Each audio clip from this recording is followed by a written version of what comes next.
Terörsüz Türkiye ile ilgili süreç planladığımız şekilde yürümektedir. Desilat dibêje weka ku me plan kiriye berdewam e. Lêl aliyê din Dem Partî rexne dike û dibêje tenê bi gotina çareserî nabe divê gavên berbiçav bênavêtin. Mijara serekeya siyaseta Tirkiye pêvajoya aştî û çareseriyê ye ku rengê wê hê jî zelal nebûye. Serokwekîlê Koma Dem Partiyê Sezayî Temellî roja duşemê amaje bi rola parlamentoyê da û ji bo avakirina komisyonê bank li desthilatê kir. İktidar kulağının üstüne yatmış 27 Şubat'tan bugüne kadar Desthilat ji 27 Sibatê heta niha cihê xwe de sekiniye û heman tiştî dubare dike. Dibêje bila PKK kongreya xwe pêk bîne û çekan berde. Li wê kongreya xwe çawa bikin û ku derê bikin.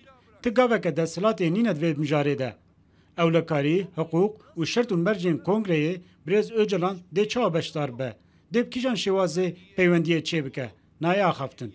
Rast nêzik bibin û gavek aştiyê bavejin ku pêwîstiyên civakê pêşwazî bike.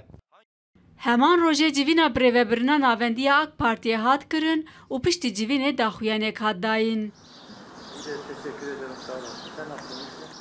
Berdevkê AK Partiye Ömer Çelik amaje bûyekê da ku saziyên dewletê bi hev re li ser pêvajoyê kar dikin.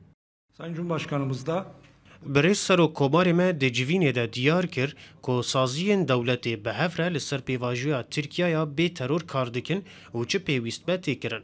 Di demên pêş de ji bo pêvajo bi ser bikeve em dê bi hev re qonaxên nû bibînin û bişopînin. Weke AK Partiye jî mijara me ya sereke pêvajoya û em karê xwe berdewam dikin. Ömer Çelik ragihandiye ku vê hefteyê dê şanda İmraliyê û Serokkomarê Tirkiye Recep Tayyip Erdogan bicive. Ev civîn ji bo pêvajoyê girîng e ku yekemîn civîna li gel Erdogan e û dê diyar bike ka desthilat kîjan gavan bavêje.